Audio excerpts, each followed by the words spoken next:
Bismillahirrahmanirrahim. Assalamualaikum warahmatullahi wabarakatuh. Perkenalkan, nama saya Ririn Sri Yunika Putri, NIM 120109240559. Saya mahasiswi dari Pendidikan Islam Anak Usia Dini semester 5. Dan saya dari kelas PIAUD C.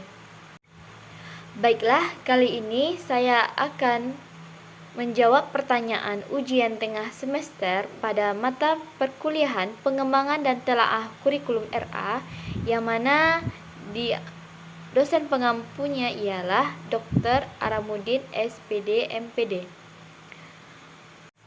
Baiklah, langsung saja ke soalan yang pertama, yang mana soalnya ialah jelaskan mengapa belajar di PAUD berkaitan dengan aktivitas keseharian anak. Baiklah, saya akan menjawabnya. Pertama, kita harus mengetahui bahwasanya pendidikan anak usia dini ataupun anak usia dini ialah anak yang berumur kisaran 0 sampai 6 tahun, yang mana masa ini disebut juga dengan masa Golden Age. Baiklah, langsung saja kita jawab pertanyaan yang pertama. Pertanyaannya ialah, jelaskan mengapa belajar di PAUD berkaitan dengan aktivitas keseharian anak. Oke, sebelum kita menjawab alasannya mengapa, sebelumnya kita perlu mengetahui bahwasannya anak usia dini ialah anak yang berusia antara 0 sampai 6 tahun. Kodratnya anak usia dini ataupun anak kecil itu dia bermain saya belajar. Jadi belajar sambil bermain. Terus tentunya aktivitas yang diterapkan ataupun dibelajarkan kepada anak itu tidak berat, tentunya yang tetap berhubungan dengan aktivitas keseharian anak, seperti saat anak memasuki ruang kelas itu guru menerapkan kayak ayo ucap salam, seperti dia memasuki kelas itu mengucapkan assalamualaikum bunda, assalamualaikum teman-teman, dan juga menyapa kawan-kawannya di kelas. Jadi aktivitas pembelajaran di lingkungan sekolah bakal berdampak pada kehidupan sehari-harinya. Begitupun dengan kehidupan sehari-harinya akan berdampak kepada lingkungan sekolahnya. Jadi orang tua dan guru itu akan bekerja sama bagaimana proses pembelajaran yang cocok untuk anak usia dini. Dan saat anak berusia dini tidak memungkinkan atau tidak menghambat proses pembelajaran, anak usia dini juga bisa belajar. Namun dengan cara apa? Tentunya dengan cara bermain. Baiklah, kita lanjut kepada soalan yang kedua, yang mana soalnya ialah jelaskan mengapa di PAUD pendidikan anak usia dini pembelajarannya mengandung konsep belajar sambil bermain. Baiklah, sebelumnya pada soal pertama itu sudah kita bahas mengenai hakikat anak usia dini. Hakikat anak usia dini ini kalau dalam proses pembelajaran itu tidak bisa dilakukan secara paksa. Maksudnya secara paksa, secara berat, materi yang berat itu tidak bisa. Jadi bagaimana cara pendidikan tetap bisa masuk kepada anak usia dini yang masih umuran prasekolah, yang bisa belajar, karena sesungguhnya kita belajar itu tidak mengenal usia. Itu nanti bakal melihat sambil bermain, sambil mengamati alam sekitar. Nah, saat mengamati satu benda seperti tumbuhan bunga, di sana guru akan mengembangkan kemampuan kognitif anak dengan cara menjelaskan satu objek dan kemudian mengembangkan kepada anak. Jadi anak nanti akan mendengarkan, meresap, dan jangan lupa juga kita seorang guru menanyakan kembali apa yang telah kita sampaikan, tujuannya agar pembelajaran itu benar-benar tersampai atau tidaknya dengan anak. Baiklah, kita lanjut pada soalan yang ketiga, yang mana soalnya ialah jelaskan mengapa guru PIAUD pendidikan Islam anak usia dini perlu pentingnya memahami perkembangan dan cara belajar anak. Oke, kita akan membahas mengenai anak usia dini ini anak ini antara anak satu dengan anak yang lainnya itu memiliki karakter, perkembangan, pertumbuhan yang berbeda-beda. Kenapa bisa demikian dikatakan? Contohnya saja seperti perbedaan antara karakternya antara A dan anak B, yang mana anak A ini karakternya disiplin, suka ikut kata guru, semangat dalam belajar, sedangkan anak B karakternya ialah pendiam. Jadi itu guru perlu memahami bagaimana caranya mengatasi anak yang memiliki karakter yang berbeda. Dan contohnya untuk perkembangan anak usia dini seperti kemampuan perkembangan motorik, fisik motorik, dan kognitifnya itu tiap anak berbeda-beda. Ada yang anak yang mudah cepat paham, ada juga yang anak yang lebih tanggap aktifnya dengan cara dia sendiri.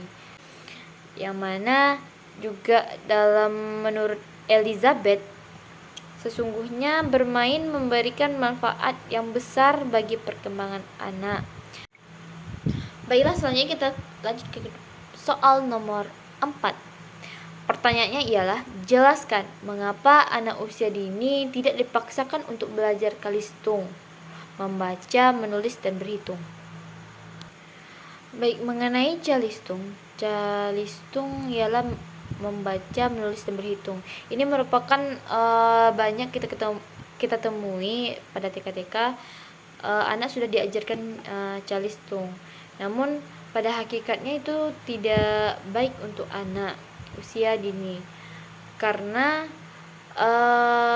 menurut Direktur Jenderal Pendidikan Anak Usia Dini atau PAUD dalam Pendidikan Masyarakat Kementerian Pendidikan dan Kebudayaan mengatakan memberikan materi kalistung pada anak usia dini akan membuat semangat belajar memudar atau disebut dengan fading out.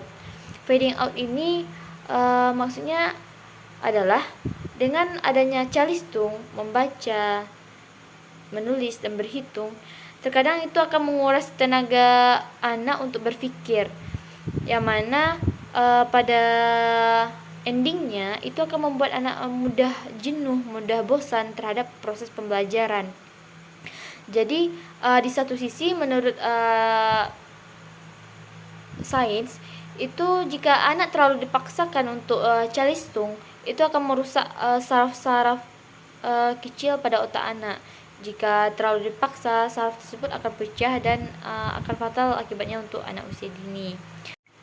Baiklah, kita lanjut kepada soal nomor terakhir, yaitu jelaskan model penyusunan kurikulum PAUD yang digunakan di Indonesia. Jadi di Indonesia sendiri juga udah ada aturan mengenai penyusunan KTSP PAUD, yang mana pertama kita harus memperhatikan prinsip-prinsip penyusunan KTSP sendiri, yakni yang pertama berpusat pada anak. Berpusat pada anak ini dengan mempertimbangkan potensi, bakat, minat, perkembangan, dan kebutuhan anak termasuk kebutuhan khusus.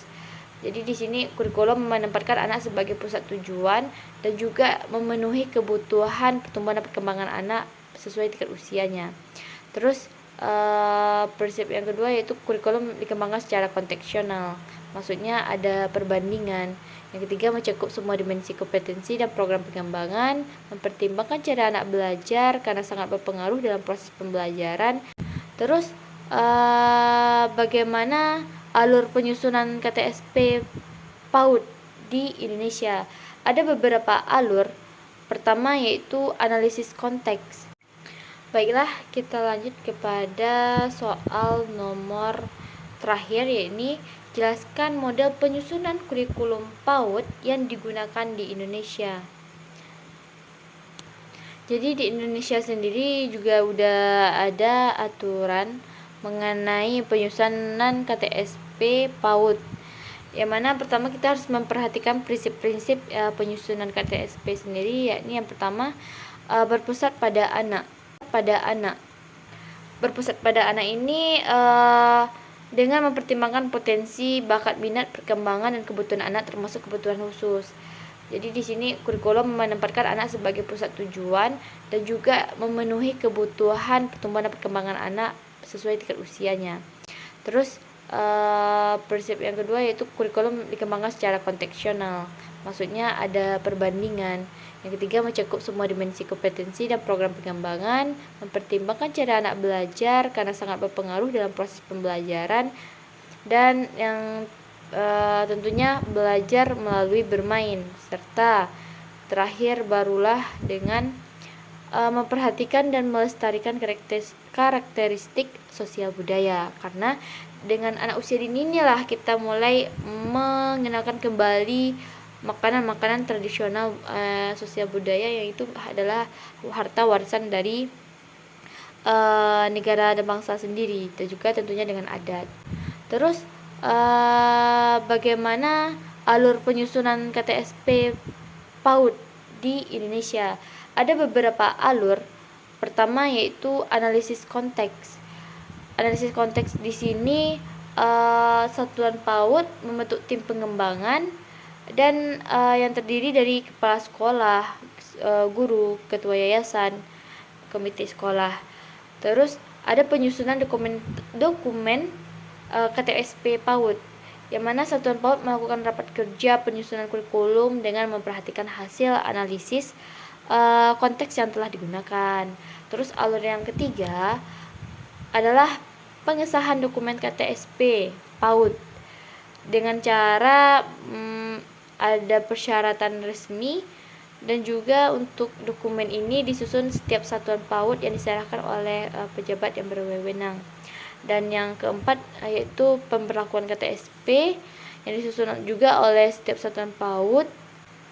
Tujuannya untuk menetapkan kurikulum tingkat satuan pendidikan oleh kepala sekolah sendiri.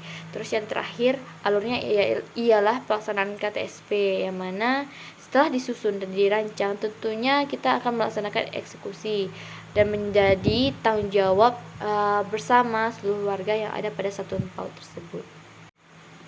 Alhamdulillah semua soal sudah dijawab, dan mungkin sekian pemaparan jawaban dari saya untuk syarat ujian tengah semester pengembangan dan telaah kurikulum RA.